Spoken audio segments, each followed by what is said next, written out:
So hello everyone, I welcome you all to पहली marksheet. और आज हम सभी बात करने वाले हैं पावर शेयरिंग से संबंधित जो हमारा रिकैपिटुलेशन का जो सेकंड सेशन है उस पर।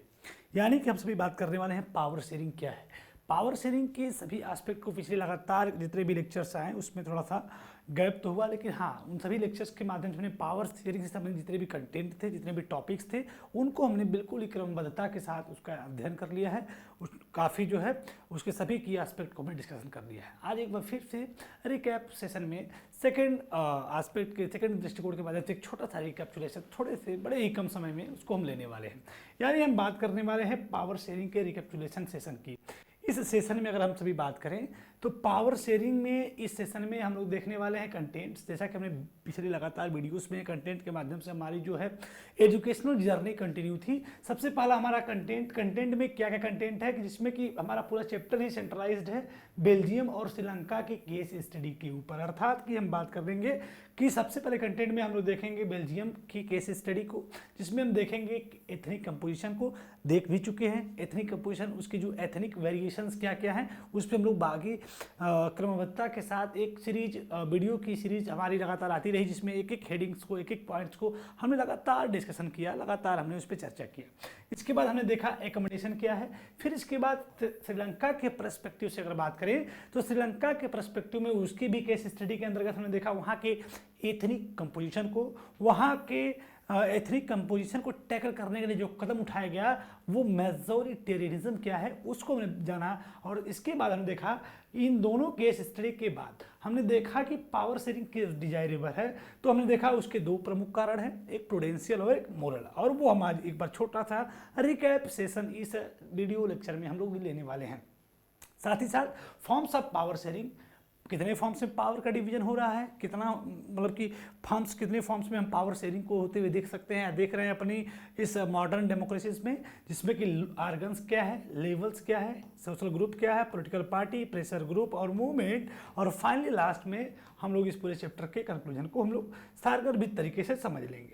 यानी ये रहा हमारे इस पूरे चैप्टर का कंटेंट, जिसमें कि पावर शेयरिंग से जुड़े हुए जितने भी एस्पेक्ट थे वो हमने जाना कि पावर शेयरिंग सबसे बड़ी बात एक डेमोक्रेटिक फॉर्म ऑफ गवर्नमेंट में पावर शेयरिंग का होना बड़ा ही इंपॉर्टेंट की एस्पेक्ट की फैक्टर बन जाता है। क्योंकि अगर डेमोक्रेसी का एग्जिस्टेंस है और पावर शेयरिंग ना हो तो कहीं ना कहीं हम ये कह सकते हैं और बिल्कुल दावे के साथ कहा जा सकता है कि वहाँ पे जो एक प्रकार से पावर शेयरिंग का जो अरेंजमेंट अगर प्रॉपरली तरीके से ना हुआ हो तो हम डेमोक्रेसी के एग्जिस्टेंस पर भी क्वेश्चन उठा सकते हैं। सो आइए बात करते हैं एक एक हेडिंग्स की, छोटे छोटे पॉइंट्स के अंतर्गत हम लोग उस पर डिस्कशन करते हैं। कि सबसे पहला पॉइंट हमारा था केस स्टडी ऑफ बेल्जियम में। केस स्टडी ऑफ बेल्जियम में हमने देखा कि वहाँ के एथनिक कंपोजिशन क्या है, कहाँ का, बेल्जियम का, और साथ ही साथ उसको टैकल करने के लिए क्या कदम उठाए गए जिसको हम एकोमोडेशन नाम दे सकते हैं।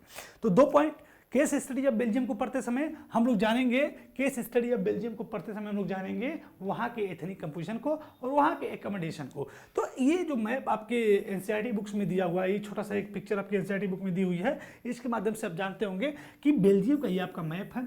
और इस बेल्जियम के मैप में, बेल्जियम की अगर इस मैप की बात करें तो बेल्जियम की इस मैप में ये जो रीजन आपको ऊपर वाला दिख रहा है इसको हम लोग बोलते हैं फ्लेमिश रीजन, और इसको हम आपको बोलते हैं वेलोनिया रीजन, फ्लेमिश रीजन। और यहाँ पे ये आपका जर्मन रीजन छोटा सा है, और ये आपके जो छोटा सा टेरिटरी दिख रहा है इसको हम कैपिटल सिटी ब्रसेल्स बोलते हैं, जो कि बेल्जियम की कैपिटल सिटी है, उसकी राजधानी है। यानी कि ये बात करें इस के माध्यम से, इस मैप के माध्यम से हम लोग जानते हैं कि 59% लोग जो हैं फ्लेमिश रीजन में रहते हैं, कहाँ के, बेल्जियम के, और बोलते हैं डच लैंग्वेज।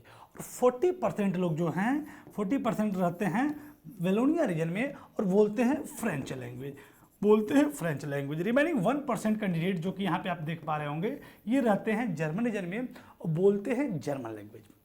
या और साथ ही साथ बेल्जियम की थोड़ी सी डाइवर्सिटी को देखा जाए तो बेल्जियम अपना बॉर्डर जो है फ्रांस के साथ, लग्जमबर्ग के साथ, नीदरलैंड के साथ, जर्मनी के साथ, इन सभी कुछ प्रमुख देशों के साथ अपने बॉर्डर को भी शेयर करता है, इसको हमने जाना। साथ ही साथ वहाँ के एथनिक वेरिएशंस को देखा। वेरिएशन में सबसे पहले कंट्री के पर्सपेक्टिव में देखा कि 59% लोग फ्लेमिश रीजन में रहते हैं और डच लैंग्वेज बोलते हैं, और 40% लोग आपके वेलोनिया रीजन में रहते हैं और फ्रेंच लैंग्वेज बोलते हैं, 1% लोग जर्मन लैंग्वेज में रहते हैं, जर्मन रीजन से रहते हैं और जर्मन लैंग्वेज बोलते हैं। और अगर कैपिटल सिटी, छोटे से टेरिटरी की बात करें तो कैपिटल सिटी अगर ब्रसेल्स की बात करें तो उस कैपिटल सिटी में 80% लोग 80% लोग फ्रेंच लैंग्वेज बोलते हैं और 20% लोग डच लैंग्वेज बोलते हैं। यानी बिल्कुल कंट्ररी, बिल्कुल विरोधाभास, जैसा कि देश में जो अधिक है वो कैपिटल में कम है और जो कैपिटल सिटी में कम है यानी ब्रसेल्स में जो कम है वो देश में अधिक है। ये प्रकार का एथनिक कंपोजिशन हमको जो है बेल्जियम में देखने को मिलता है। ये आपको हो गया एथनिक कंपोजिशन। इसके बाद वहाँ की गवर्नमेंट ने क्या कदम उठाए, एकमोडेशन में क्या किया कि इस वेरिएशंस को टैकल करने के लिए, इस वेरिएशंस को, इस प्रकार के डाइवर्सिटी को मेंटेन करने के लिए वहाँ की जो गवर्नमेंट थी उस गवर्नमेंट ने क्या किया कि सेंट्रल, इस पूरे एक कंट्री लेवल पे यानी सेंट्रल गवर्नमेंट में इक्वल नंबर ऑफ रिप्रेजेंटेटिव कर दिया आपके डच स्पीकिंग कम्युनिटी से और फ्रेंच स्पीकिंग कम्युनिटी से। इसके बाद ब्रसेल सिटी में भी इक्वल नंबर ऑफ मिनिस्टर कर दिया, चाहे डच स्पीकिंग पीपल्स हों चाहे वो फ्रेंच स्पीकिंग पीपल्स हों। यानी कि देश में भी और कैपिटल सिटी में इक्वल नंबर ऑफ रिप्रेजेंटेटिव कर दिया और अपने संविधान को 4 बार संशोधित किया। साथ ही साथ अपने यहाँ एक कम्युनिटी गवर्नमेंट भी बनाई, जिससे कि लगभग जितनी भी डाइवर्सिफिकेशन था पूरे बेल्जियम देखने को मिल रहा था वो कहीं ना कहीं टैकल हो गया। हर लेवल पे उसने गवर्नमेंट के साथ जो पावर है, गवर्नमेंट की जो पावर है जनता के साथ उसने शेयर कर दिया। इस प्रकार से हम कह सकते हैं कि उसने अपनी एथनिक कमीशन को टैकल कर लिया और फाइनली उसके इस प्रकार के अरेंजमेंट को देखकर, एकमोडेशन को देखकर, जब यूरोपीय यूनियन का हेडक्वार्टर डिक्लेरेशन की बात हुई थी तो उसके इस एग्जाम्पल को कहीं ना कहीं हम सारे गर्वित होते हुए देख पा रहे होंगे कि यूरोपीय यूनियन ने अपना जो हेडक्वार्टर है ब्रसेल्स को ही बनाया, क्योंकि उसने जिस तरीके से सबको यूनाइटेड किया, सबको जो है एक विभिन्न प्रकार की डाइवर्सिटी के होने के बावजूद भी अपने एकोमोडेट करके कहीं ना कहीं सबको एक साथ रखा, देश की यूनिटी को, देश की अखंडता को, देश की एकता को बनाए रखा। तो इससे बेहतर क्या एग्जाम्पल हो सकता है। तो ये फाइनली बेल्जियम का एक छोटा सा एग्जाम्पल जिसमें हमने देखा एथनिक कंपोजिशन को, हमने देखा वहाँ के एकमोडेशन को। इसको डिटेल में हमने पिछले वीडियोस के माध्यम से हम लोग डिटेल में इस पर डिस्कशन कर चुके हैं कि क्या क्या कहानी थी वहाँ की। सेम एक चीज़ ये हम लोग देखेंगे श्रीलंका के पर्सपेक्टिव में। और श्रीलंका के पर्सपेक्टिव की बात करें तो ये आपका श्रीलंका है, और श्रीलंका की बात करें तो और बेल्जियम दोनों की अगर बात करें, छोटे छोटे जो की एस्पेक्ट हैं, जैसे कि हरियाणा से भी छोटा है, पॉपुलेशन अप्रॉक्सीमेट 2 करोड़ है, और बेल्जियम की भी जो एक प्रकार से एरिया की बात करें वो भी हरियाणा, भारत के एक छोटे से राज्य हरियाणा से भी छोटा है, अप्रॉक्सीमेट हरियाणा इतना है। ये सभी छोटे छोटे डेटा फैक्ट्स ऑलरेडी पढ़ाए जा चुके हैं, तो उसको आप प्रीवियस वीडियोज़ में देख सकते हैं। ये सभी पॉइंट्स आपको नहीं बताए जाएंगे क्योंकि ऑलरेडी पढ़ाया जा चुका है। एक एक पॉइंट, एक एक हेडिंग जो है इस चैप्टर की पढ़ा दी गई। एथनिक कंपोजिशन की बात करें यहाँ की तो यहाँ पे 74% जो है लोग हैं सिन्हाला स्पीकर्स हैं, और जो 18% लोग हैं तमिल स्पीकर है। और 74% जो लोग हैं, अगर बात करें 74% लोगों की, यहाँ पे अगर श्रीलंका के केस स्टडी में बात करें तो 74% Sinhala speaker and 18% are Tamil speaker. और तमिल स्पीकर्स में भी 2 सब ग्रुप, एक श्रीलंकन तमिल थे और एक आपके इंडियन तमिल्स थे। अब ये श्रीलंकन तमिल्स क्या है, इंडियन तमिल्स क्या है, इसका भी कॉन्सेप्ट आपको पढ़ा दिया गया है कि जो ऑलरेडी वहाँ के एग्जिस्ट करने वाले जो तमिलियंस थे श्रीलंका के, उन श्रीलंकन जो नेटिव्स थे उनको हम लोग श्रीलंकन तमिल्स बोलते हैं, वो थे 30%। इस 18% की बात की जा रही है। और बाकी जो इंडियन तमिल जिनके फोर फादर प्लांटेशन वर्क में ड्यूरिंग द कॉलोनियल पीरियड, जब भारत भी गुलाम था और श्रीलंका भी गुलाम था अंग्रेजों का, उस वक्त यहाँ से प्लांटेशन वर्क कराने के लिए मजदूरों को ले जाकर वहाँ पे रखा गया और उनकी पीढ़ियाँ वहीं बस गई और कंटिन्यू कर गई, तो उनको बोला गया इंडियन तमिल। तो ये भी कॉन्सेप्ट आप जानते रहिएगा। यानी कि अगर बात करें श्रीलंका के एकमोडेशन, श्रीलंका के एथनिक कंपोजिशन की, तो 74% सिन्हाला स्पीकर्स हैं, 18% तमिल स्पीकर हैं, और उसमें भी 2 सब ग्रुप 13 और 5। ये दोनों कॉन्सेप्ट आप याद रखिएगा। साथ ही साथ रिलीजियस कंपोजिशन की बात करें तो ये जो 74% सिन्हालाज हैं, ये ऑल आर बुद्धिज्म, यानी कि ऑल आर बुद्धिस्ट बोल सकते हैं। ये सभी लोग बौद्ध धर्म को फॉलो करने वाले थे। और 7% लोग, इस पूरे पॉपुलेशन की बात करें श्रीलंका में, तो वो जो हैं आपके क्रिश्चियनिटी को फॉलो करने वाले थे। 7% लोग क्रिश्चियनिटी को फॉलो करते थे। यानी ये ओवरऑल एक प्रकार से कहा जाए कि पूरे देश का स्ट्रक्चर हमको समझ में आ रहा है धीरे धीरे कि श्रीलंका 74% पूरी पॉपुलेशन का सिन्हाला स्पीकर थे, 18% तमिल स्पीकर थे, 18 में 2 सब ग्रुप 13 और 5, 13% श्रीलंकन तमिल थे, 5% इंडियन तमिल थे। श्रीलंकन कौन थे, इंडियन कौन थे, इस सारे पॉइंट हम लोग जो जान चुके हैं। साथ ही साथ 7% on the basis of religious, ये तो लिंग्विस्टिक ग्रुप हो गया। रिलीजियस ग्रुप की बात करें तो 7% लोग क्रिश्चियन लोग भी थे, ईसाई धर्म को मानने वाले भी वहाँ पे थे। और बाकी जो 18% आप देख पा रहे होंगे तमिल स्पीकर हैं, इसमें हिंदू भी हैं, मुस्लिम भी है और भी तमाम लोग भी हैं, इस पर तमाम रिलीजन। लेकिन इसमें जो 74% में मैक्सिमम लोग सिन्हाला लैंग्वेज को बोलने वाले और बुद्धिज्म को फॉलो करने वाले, बुद्धिज्म के फॉलोअर थे। ये हो गया एथनिक कंपोजिशन श्रीलंका की, यानी कि श्रीलंका में बहुत ज़्यादा डाइवर्सिफिकेशन है और यहाँ पे कोई एक धर्म जो है काफ़ी अधिकतर है, मतलब कि मेजोरिटी में है। इसलिए यहाँ पे जो कि उस धर्म की मेजोरिटी होने के कारण उस धर्म का डोमिनेशन बना रहता है और वो धर्म की सरकार बनती है, सिन्हाला ग्रुप की सरकार बनती है और सरकार जो है मेजोरिटेरियनिज्म, जैसे कि बेल्जियम सरकार ने एकोमोडेशन को इम्प्लीमेंट किया, इसने अपने यहाँ मेजोरिटेरियनिज्म को फॉलो किया, इम्प्लीमेंट किया, लागू किया, जिससे कि अर्थात जो कम्युनिटी मेजोरिटी में है उसी के फेवर में सारे कदम उठाए गए। जैसे अगर जॉब की बात करें तो अगर दो कैंडिडेट हैं, एक सिन्हाला है और एक तमिल स्पीकर है, यानी कि बौद्ध धर्म का है, ये किसी और धर्म का, हिंदू हो, मुस्लिम हो या ईसाई हो, कुछ भी हो, अगर ऐसा कुछ है तो इन तीनों धर्म में अगर मेजोरिटेरिज्म को इम्प्लीमेंट किया जा रहा है तो सिन्हाला चूँकि मेजोरिटी में है वहाँ पे, इसलिए उस कैंडिडेट को ही गवर्नमेंट जॉब ऑफर होगा, उसी को मिलेगा जो उस धर्म का होगा, जिस धर्म की मेजोरिटी है उस देश में और उसी धर्म की सरकार है। इस प्रकार से हर, चाहे यूनिवर्सिटी जॉब हो, चाहे गवर्नमेंट जॉब हो, चाहे यूनिवर्सिटी पोजीशन हो, चाहे एजुकेशन हो, चाहे किसी भी प्रकार का, गवर्नमेंट जो है फेवर करती थी सिन्हाला गवर्नमेंट, अर्थात किसी एक विशेष धर्म को लगातार वहाँ की गवर्नमेंट जो है फॉलो करती है। और इस प्रकार से मेजोरिटेरिज्म को लागू करने के लिए उसने जो है ये तमाम कदम उठाए, गवर्नमेंट जॉब हो गया, यूनिवर्सिटी पोजीशंस हो गई, या तमाम चीज़ें, जिसकी वजह से जो वहाँ के श्रीलंकन तमिल थे इनके अंदर फीलिंग ऑफ एलिनेशन आ जाता है, अलगाव की एक भावना लोगों के अंदर पैदा हो जाती है। जब ऐसा होता है तो अब दोनों के बीच में डिमांड शुरू होता है, डिस्ट्रस्ट शुरू होता है और दोनों के बीच में कहीं ना कहीं ये टेंशन क्रिएट होते होते सिविल वार का एक रूप ले लेता है। अर्थात क्योंकि यहाँ पे पावर शेयरिंग जो है प्रॉपरली दोनों ग्रुप में, या जितने भी ग्रुप हैं किसी देश के अंदर, किसी कंट्री के अंदर, उन सभी ग्रुप में पावर की sharing, equality among all the citizens, इस फार्मूले को फॉलो नहीं किया जा रहा है। इक्वलिटी, लिबर्टी, फ्रेटर्निटी की बातें नहीं की जा रही, किसी एक विशेष धर्म को, किसी एक कम्युनिटी को सिर्फ जो है प्रमोट किया जा रहा है, बाकी सबको डिसरिगार्ड किया जा रहा है। फाइनली जो श्रीलंकन तमिल जब इस प्रकार के अरेंजमेंट को देखते हैं तो वो अपने आप नदर्न और ईस्टर्न पार्ट्स में एक अलग तमिल एलम का डिमांड करते हैं। अर्थात कहते हैं जब आपको हमारे किसी भी कंसर्न से, इंटरेस्ट से कोई मतलब नहीं तो आप हमको एक अलग जो है एक अलग देश बना दीजिए, एक एलम बना दीजिए, एक स्टेट डिक्लेयर कर दीजिए, हम अपनी व्यवस्था को वहाँ पर देख लेंगे।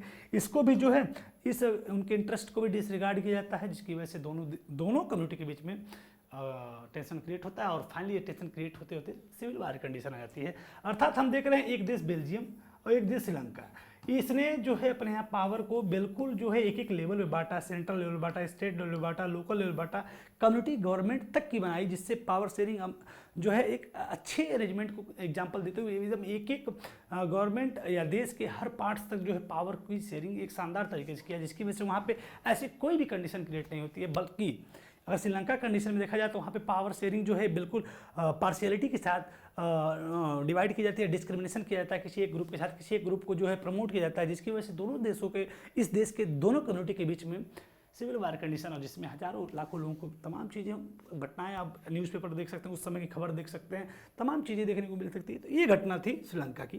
तो हमने देखा दोनों केस स्टडी को और इन दोनों केस स्टडी के माध्यम से हमने जाना कि अगर किसी देश में पावर शेयरिंग का अरेंजमेंट होता है सही तरीके से हर पार्ट्स में तो क्या होता है, नहीं होता है तो क्या होता है। इसके बाद पावर शेयरिंग क्यों जरूरी है, why power sharing is desirable, तो उसकी बात करें तो उसके there are two reasons of power sharing behind the power sharing. First is that prudential and second one is that moral reason. Prudential reason क्या है कि एक बुद्धिमत्तापूर्ण निर्णय है पावर शेयरिंग करना। क्यों? क्योंकि पावर शेयरिंग करने से it reduce the possibility of conflict between the social group. यानी पावर शेयरिंग वो चीज़ है जो समाज में जो कन्फ्लिक्ट को रिड्यूस कर देता है, कम कर देता है। साथ ही साथ मोरल रीजन की बात करें तो वही बातें हैं कि अगर कहीं डेमोक्रेसी का एग्जिस्टेंस है तो उस एग्जिस्टेंस की प्रामाणिकता जो है वहाँ की पावर शेयरिंग अरेंजमेंट के माध्यम से ही होती है कि वहाँ पे पावर शेयरिंग अरेंजमेंट कैसे हुआ है, किस लेवल से हुआ है। यानी कि पहला है प्रूडेंशियल रीजन और वो ये होता है कि बिकॉज ऑफ पावर शेयरिंग हम कह सकते हैं कि एक बुद्धिमत्तापूर्ण निर्णय है, क्योंकि पावर शेयरिंग ही वो चीज़ है जिसकी वजह से समाज के सभी वर्गों के बीच में कन्फ्लिक्ट रिड्यूस होता है और हो सकता है। और मूल रीजन ये है कि अगर डेमोक्रेटिक फॉर्म ऑफ गवर्नमेंट की हम एक्सपेक्टेशन करते हैं तो वहाँ पे हर हाल में पावर शेयरिंग, यानी किसी भी देश को अगर अपने आप को डेमोक्रेटिक फॉर्म ऑफ गवर्नमेंट का तबका लेना है तो उसको अपने यहाँ पावर शेयरिंग करना पड़ेगा समाज की हर वर्गों में, हर ग्रुप में। ये आपके हो गए पावर शेयरिंग के डिजायरेबल होने के कारण, जिसमें पहला कारण था आपका प्रूडेंशियल, सेकंड आपका था मोरल। इसके बाद last one is that, last heading आपकी है forms of power sharing. Forms of power sharing की अगर बात करें तो आपके टोटल 4 फॉर्म्स में हम देखेंगे। पहला फॉर्म ये आपकी लास्ट हेडिंग भी है, और पहला फॉर्म्स है फॉर्म्स ऑफ पावर शेयरिंग में, जिसमें सबसे पहला फॉर्म्स हम देखने वाले हैं आर्गन के बीच में पावर कैसे शेयरिंग होती है, आर्गन के बीच में पावर शेयरिंग कैसे होती है। Second one is that level के बीच में पावर शेयरिंग कैसे होती है, और third one is that social group में, और last one is that political party, pressure group and social and movement, इन सब में कैसे पावर शेयरिंग होती है। तो आर्गन्स की बात करें तो आर्गन मतलब गवर्नमेंट के सभी अंगों में, जैसे लेजिस्लेटिव, एग्जीक्यूटिव एंड जुडिशरी, इसके बारे में डिटेल में वीडियो में पढ़ा दिया गया है, जिसमें कि ये आपका एग्जीक्यूटिव है, ये आपका लेजिस्लेचर है, ये आपका जुडिशरी है, या और इन तीनों को कुछ 2-3 शब्द के माध्यम से कभी कभी एमसीक्यू आ जाते हैं कि इनको क्या कहा जाता है। तो वो ये आपके हैं कि ये system of checks and balance भी इनको कहा जाता है, और ये इसमें ऐसा अरेंजमेंट किया गया है कि कोई भी एक अनलिमिटेड पावर को इंजॉय नहीं कर सकता, और ये एक दूसरे को अपने आप में चेक करते रहते हैं, यानी कि चेक्स एंड बैलेंस इसको कहा जाता है, और साथ ही साथ इसको हॉरिजॉन्टल डिस्ट्रीब्यूशन ऑफ पावर भी कहा जाता है। And second one is that levels.